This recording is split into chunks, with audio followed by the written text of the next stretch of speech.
안녕하세요. 두근두근 나의 첫 일한어 첫 번째 시간입니다. 일한어를 배우기 전에요. 오늘은 간단하게 이란이라는 나라가 어떤 나라고 그리고 이란어라는 언어는 어떤 언어인지 설명을 해드리고 싶었어요. 그래서 일단 이란이란 나라에 대한 간단한 소개랑요. 그리고 이란어는 어떤 언어인지 설명을 해드리려고 해요. 네, 우선 이란이라는 나라는요, 공식 국명이 이란 이슬람 공화국이에요. 이 공식 국명에서부터 이슬람이 들어가잖아요. 그래서 이 이슬람이라는 종교를 이란 국민들 전체가 싫든 좋든 자이든 차이든 믿는 국가고 그 이슬람이라는 형태를 이용해서 정치를 이어나가는 정치를 하는 그런 나라라고 보시면 될 것 같아요. 그리고 여기에 공화국이 들어가 있잖아요. 그래서 공화국 형태예요. 되게 신기한 형태죠. 종교도 믿고요. 이 종교를 이용해서 공화국의 형태로 정치를 하는 나라인 거죠. 그래서 대통령이 있어요. 대통령이 있지만요. 그 위에 최고 종교 지도자가 있어서 어떻게 보면은 대통령보다 종교 지도자가 더 힘을 가지고 있는 나라라고 생각하시면 될 것 같아요. 그래서 근데 원래 그 이란이라는 나라가 이런 신정 체제였냐 하면 그건 아니고요. 79년에 이슬람 혁명이 일어났어요. 그래서 그 이후로는 이제 신정 체제를 유지하고 있는 나라이고요. 아까 설명드렸다시피 대통령이 있는 공화국 형태지만 그 위에 최고 지도자가 있어요. 지금은 최고 지도자가 하메네이죠. 원래 하메네이 이전의 최고 지도자는 호메인이었죠. 그리고 이 호메이니는 1979년에 이슬람 혁명을 이끌었던 이란의 굉장히 위대한 종교적인 지도자이기도 하고요. 그래서 굉장히 신기한 형태를 가지고 있는 나라인 것 같아요. 특히 이란 하면 생각하는 게 이런 미국의 경제 제재가 있을 수 있겠죠. 미국에서 뭐 부시 대통령의 악의 축 발언을 해서 이라크랑 북한이랑 같이요. 이란을 굉장히 위험한 나라고 늘 테러가 일어나는 나라고 뭐 폭발이 일어나는 나라고 이런 나라라고 생각하시는 분들이 많은데 가보시면 전혀 그렇지 않다는 거를 느끼실 수가 있으실 것 같아요. 그리고 생각보다요, 우리나라랑 서로 친밀한 나라인 것 같아요. 왜냐면 가보면요, 이란이라는 나라를 중동이라고만 생각하셔서 어떻게 보면 아랍? 뭐 사막이 있고 낙타 끌고 다니는 그런 유목민족이라고 생각하기 쉬운데요. 이런 사람들은 어떻게 보면은 아랍 사람들이랑 굉장히 다르고 예전부터 페르시아 문화를 가지고 있었고요. 뭐 풍류를 즐길 줄 아는 그런 문화를 가지고 있고 시가 되게 발달해 있어요. 그래서 굉장히 자신들을 문화적 그런 민족이라고 생각하기 때문에 그 아랍 사람들이랑 굉장히 다른 것 같아요. 그리고 우리나라랑도요, 경제적으로 특히 굉장히 친밀한 관계에 있고요. 그리고 문화적으로도 어떻게 보면 우리나라 사람들이 가지고 있는 그런 동양적인 느낌? 저는 이란에 있을 때 이란 사람들을 서양 사람들이라고 별로 느껴본 적은 없었던 것 같아요. 어떻게 보면 유럽이나 이런 미국이나 이런 서구권 사람들보다 우리나라랑 더 공유하는 게 많은 이런 동방권이랑 공유하는 게 많은 나라라고 느꼈거든요. 그래서 이란이라는 나라는 간단히 이렇게 이란 이슬람 공화국이 국명이고요. 그리고 혁명 이후에 신정 체제를 유지하고 있고, 그리고 지금 종교 최고 지도자는 하메인이고요. 지금 대통령은 로한이죠. 하산 로한이고요. 그리고 미국 경제 제재 때문에 굉장히 힘들었었어요. 이란이.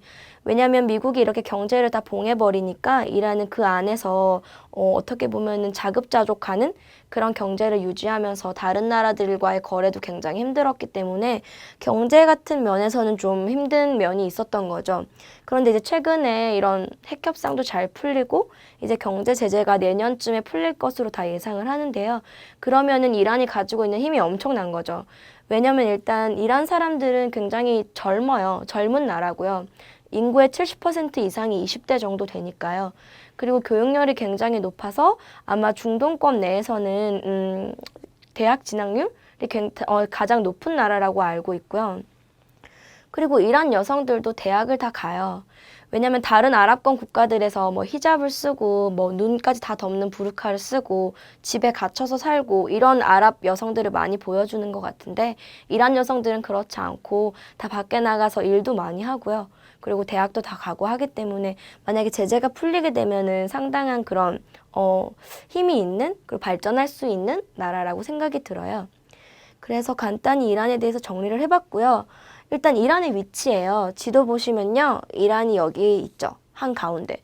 딱 그 지도를 보기만 하셔도요. 굉장히 중요한, 지정학적으로 중요한 위치에 있다는 걸 아실 수가 있어요. 여기 카스피해 있죠. 카스피해 자원이 진짜 많이 묻혀 있잖아요. 그 카스피해를 접하고 있는 나라 중에 한 국가예요. 그리고 또 이렇게 이슈가 되고 있는 페르시아만 여기 있죠. 페르시아만. 페르시아만이 있고 보시면 투르크메니스탄 그리고 아프가니스탄, 파키스탄이랑 접하고 있고요. 여기 밑으로 보시면은 뭐 아랍에미레이트, 카타르, 쿠웨이트, 이라크 그리고 위로 이렇게 보시면 아르메니아 그리고 아제르바이잔 많은 나라들이랑 접하고 있어요. 그리고 이렇게 약간 위쪽으로 돌려보시면 터키랑도 접하고 있죠. 그래서 지정학적으로 굉장히 중요한 위치에 있는 나라고요. 그리고 어떻게 보면 지금 되게 뭐 시리아나 이런 문제 때문에 시끄럽잖아요, 중동이. 그런 중동에서 뭐 헌병 역할을 할 수도 있는 나라가 이란이겠죠. 그래서 이란은 이런 위치가 이렇게 있고요. 접하고 있고 그리고 이제 이란을 설명할 때요. 제일 먼저 중요하게 설명해 드려야 될 게 이 중동 그리고 아랍, 이슬람에 대한 개념인 것 같아요. 그런데 이 중동이라는 단어는요. 옛날에 서구권, 특히 영국이나 유럽 사람들이 봤을 때 중간에 있다고 해서 그냥 중동이라고 붙여진 거죠. 그래서 어떻게 보면은 이 중동은 지리적 개념이 되는 거죠. 지리적 개념의 중동이 되는 거고 그러면 중동이라고 했을 때 이 중동에 이란이 포함될 수 있겠죠. 그런데 이제 이 아랍이라는 개념은요. 민족적인 개념인 거죠. 네, 아랍인들을 얘기하는 거니까요. 그러니까 흔히 말하는 셈족, 아랍 셈족들을 얘기하는 개념이 되는 거겠죠. 민족적인 개념. 그리고 이 이슬람은 당연히 종교적인 개념인 거니까요. 그래서 중동, 아랍, 이슬람이라는 단어를 들으시면은 이제 이란은요. 그래서 위에 정리를 해놨는데 중동 국가지만 아랍 국가는 아니에요. 그리고 이슬람을 믿는 이슬람 국가긴 한 거죠. 그래서 아랍이라는 개념에다가 이란을 넣는 그런 실수를 안 하시면 될 것 같아요. 그래서 이제 이란이랑 또 페르시아라는 단어를 뗄래야 뗄 수가 없기 때문에 이렇게 한번 적어봤는데요. 이란 하면요. 이란어, 페르시아어 대부분 이렇게 알고 계시잖아요. 둘 다 맞는 거죠, 사실. 왜냐면 이란은 페르시아 제국을 누렸었던 그런 제국을 구가했었던 나라고요. 그리고 팔라비 왕조가 이제 1979년 혁명 이전에 이란에는 왕정이 있었어요. 이름이 이제 팔라비였는데 이 팔라비 왕조가 1935년에 국명을 페르시아에서 이란으로 바꿨어요. 그래서 이제 혼동을 많이 하시는 거죠. 그런데 어떻게 보면은 이 레자 왕은 의미는 확대하고 싶었던 것 같아요. 이란이라는 나라가 이전에 누렸던 그런 뭐 아케메네스 제국이나 사산 제국이나 그렇게 누렸었던 그런 뭐 자기들의 과거의 영광 확대를 위해서 의미를 더 크게 만든 거죠. 왜냐하면 페르시아는 파르스 고원에서 온 단어거든요. 그래서 어떤 파르스 지역에 국한이 돼 있었던 이름을 이란은 이제 아리안 민족의 나라라고 해가지고 어떻게 보면 개념을 더 확대시킨 거죠. 그런데 이제 혁명 이후에 이란이 힘들어지면서 영향력은 어떻게 보면은 축소가 될 수 있다고 볼 수 있을 것 같아요. 왜냐하면 옛날에는 자기들의 그렇게 화려했던 페르시아 제국을 기억하고 있으니까. 그런데 이란이라는 이름을 가지고는 국제 무대에서나 아니면 문화적인 면에서나 자기들의 영향력을 발휘하지 못했기 때문에 그런 면에서 아쉬워하는 이란인들도 많아요. 그래서 여전히 이제 이란인들이 페르시아의 부귀영화를 그리워하고 찬란했던 이런 자기들의 문명을 그리워하는 사람들이 많은 거죠. 특히 페르시아 문명 하면요, 뭐 카펫도 있을 수 있고요. 그 예술품들, 특히 이란은 세밀하나요? 미너컬이라고 하는 그런 수공예? 이런 거. 그리고 이란에서 악기도 많이 시작됐어요. 뭐 세터레나 기타의 원형이 되는 그리고 피아노의 원형이 되는 악기도 이란에서 보실 수 있거든요. 이런 예술과 관련된 모든 것들이 이란에서 굉장히 발달했었기 때문에 네, 시도 그렇고요. 그리고 카펫도 이란 지역마다 이렇게 되게 특징이 달라요. 타브리즈 지역에 가면은 이렇게 입체적인 카펫을 또 짜기도 하거든요. 근데 실제로 진짜 이란인들 카펫을 보면은 굉장히 정교하고 예뻐요. 그리고 이 카펫이, 이란 카펫이 밟으면 밟을수록 무늬가 선명해진다 그래요. 그래서 카펫을 인생에 비교를 하기도 하고, 그래서 어떤 면에서 보면은 이란인들은 굉장히 로맨틱한 민족인 것 같아요. 그리고 꽃도 굉장히 좋아하거든요. 그래서 이란에 가보면 꽃집이 그렇게 많아요. 그리고 꽃집이 굉장히 많고, 이란에서 이렇게 왜 좀 어린 아이들이 나가서 뭐 시가 적혀 있는 문구를 팔기도 하고요. 그리고 꽃을 팔기도 하고 그러거든요. 그래서 그런 걸 보면은 경제적으로 힘들어져서 좀 궁핍해졌을지는 모르겠지만 이란인들이 문화적으로는 굉장히 풍부한 삶을 살고 있구나 이런 생각을 한 적이 많았었거든요. 그래서 일단 이란이랑 페르시아는 이런 연관성을 가지고 있고요. 그래서 이제 언어 쪽으로 넘어와 보면요. 이란어를 제가 공부를 한다고 하면 아랍어라고 생각하시는 분들이 많더라고요. 그런데 그렇게 생각할 수밖에 없는 게 아랍어에서 알파벳을 차용을 해서 쓰는 게 맞아요. 그래서 이란어 알파벳이랑 아랍어 알파벳은 똑같은 거죠. 어떻게 보면. 그런데 읽는 방법이 다르고 뭐 문법이 다르고 그러니까 언어 자체는 굉장히 다른 언어지만 솔직히 이 알파벳을 차용했고 그리고 7세기에 이제 이란으로 이슬람이 유입되면서 아랍어의 영향을 많이 받은 것은 사실이겠죠. 그래서 원래는 아랍어 알파벳이 총 28글자인데요. 여기에 독자적으로 4글자를 추가해서 총 32글자가 된 거죠. 그래서 그런 의미에서 조금 다르다고 할 수 있지만 아랍어에서 영향을 많이 받은 언어인 것은 사실이죠. 그래서 완전히 다른 언어인데요. 보면은 이란어는 인도 유럽어족이고요. 그리고 아랍어는 아프리카어족이에요. 그래서 또 약간 이런 건 저도 실제로 많이 느껴봤던 것 같은데 자기들이 굉장한 문명국이었다고 생각하기 때문에 이란인들은 아랍인들과의 동일화를 굉장히 싫어하는 경향이 있어요. 왜냐면은 이슬람 이전에는 이란인들이 굉장히 모든 걸 다 아랍에 전수를 했고 심지어 이슬람 이후에도 문화적인 면에서는 이란인들이 아랍인들한테 굉장히 많은 영향을 미쳤기 때문에 그렇게 생각하는 것 같아요. 그래서 완전히 다른 언어라는 거를 기억해 주시면 될 것 같고요. 단지 그냥 알파벳을 아랍어에서 차용했다는 것을 알아주시면 될 것 같아요. 그래서 이란어에 별명이 몇 개 있는데요. 뭐 동양의 영어다? 왜냐면은 옛날에 이 페르시아 제국일 때는 굉장히 광활한 영토를 통치를 했었기 때문에 굉장히 넓은 지역에서 페르시아어를 썼던 거죠. 그래서 뭐 어떻게 보면 이 동양의 영어는 예전에 국제어로 쓰였다? 이런 의미가 될 것 같고요. 그리고 이건 저도 굉장히 동감해요. 뭐 이란어는 동양의 불어다? 왜냐면 아랍어랑은 좀 다르게 아랍어는 약간 된 소리? 묵은 소리가 많다면 이란어는 좀 부드러운 것 같아요. 왜냐면 이란인들이 뭐 발음을 하거나 억양을 할 때 조금 딱딱하게 느껴지거나 부자연스럽게 느껴지면은 그 부드럽게 고쳐서 발음하는 그런 경향이 있거든요. 그래서 이런 별명들이 있고요. 그리고 이란어의 역사라고 써놨는데 이란어의 역사는 어떻게 보면은 뭐 고대 페르시아어, 중세 페르시아어, 현대 페르시아어 이렇게 나뉘는데요.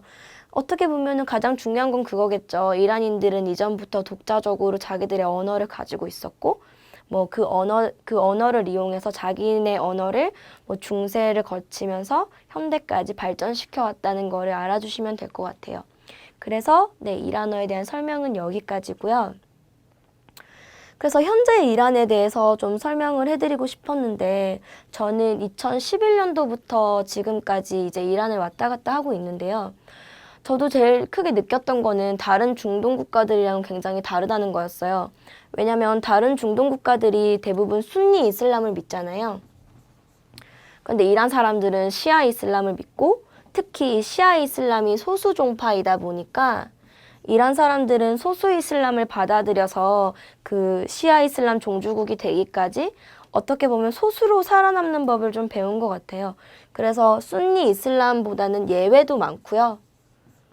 허용해주는 면도 자유로운 것 같고, 그래서 다른 중동 국가들보다는 좀 자유로운 편인 것 같아요. 그리고 또 그 자유로움에 약간 영향을 미쳤던 게 이슬람 혁명이겠죠. 이슬람 혁명이 79년에 일어났는데 이 이슬람 혁명을 이끌었던 정치적 지도자인 호메이니가 어떻게 보면 자기의 그 혁명 세력의 여성들까지 끌어들이기 위해서 여성 관용 정책이라든지 아니면 여성들을 사회로 이끌어내는 정책을 많이 썼어요.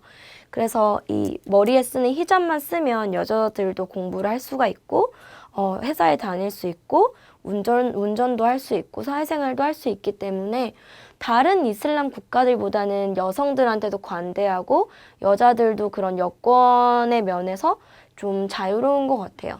그래서 그런 다른 중동 국가들이랑 좀 다르다는 걸 많이 느꼈고요. 특히 문화적인 면에서도 그런 것 같아요. 그렇고 이란의 여성들을 그래서 저는 많이 보는데 뭐 친구들도 많고요. 이란 여자들 이렇게 친구들 많이 되고 하니까. 그런데 이란 여성들 보면은 한국 여자들이랑 참 비슷하다는 생각을 많이 해요. 성격도 비슷하고 특히 좀 보수적인 사회 문화라고 할까요? 그런 문화들도 비슷하기 때문에 이란 여자들은 굉장히 매력 있는 존재들인 것 같고, 그리고 이란의 수도 테헤란인데요. 이 테헤란에서 저는 지금 석사하면서 2년 정도 살았어요. 이란 수도는 굉장히 북쪽에 있어요. 북쪽에 있기 때문에 위도가 서울이랑 비슷한 것 같아요. 그래서 눈도 많이 오고요. 근데 비는 잘 안 오는 것 같아요. 그래서 굉장히 건조해요. 그리고 특히 테헤란이 오래된 차들이 많다 보니까 공기가 진짜 나빠요. 그래서 이렇게 뭐 마스크 쓰고 나가면 마스크가 꺼멓게 되기도 하고 집에 와서 이렇게 클렌징 해서 이렇게 섬을 보면은 솜이 이렇게 까맣게 되기도 하거든요. 그래서 공기도 진짜 안 좋고 복잡하고 뭐 예를 들어서 저희 집에서 학교까지 가는 길이 택시로 1시간 정도 걸렸어요. 근데 눈이 진짜 많이 온다 그랬잖아요. 눈이 많이 오면은 한 8시간 걸리기도 하고, 근데 이란인들은 느긋해가지고 그냥 그 8시간 교통 정체도 그냥 가만히 앉아 있는 거예요. 저는 그게 너무 신기했는데 지금 방학하고 한국에 들어온 지 한 4개월 정도 됐는데 그리울 게 하나도 없는 것 같은데 이 테헤란은 뭔가 좀 그런 마력이 있는 것 같아요.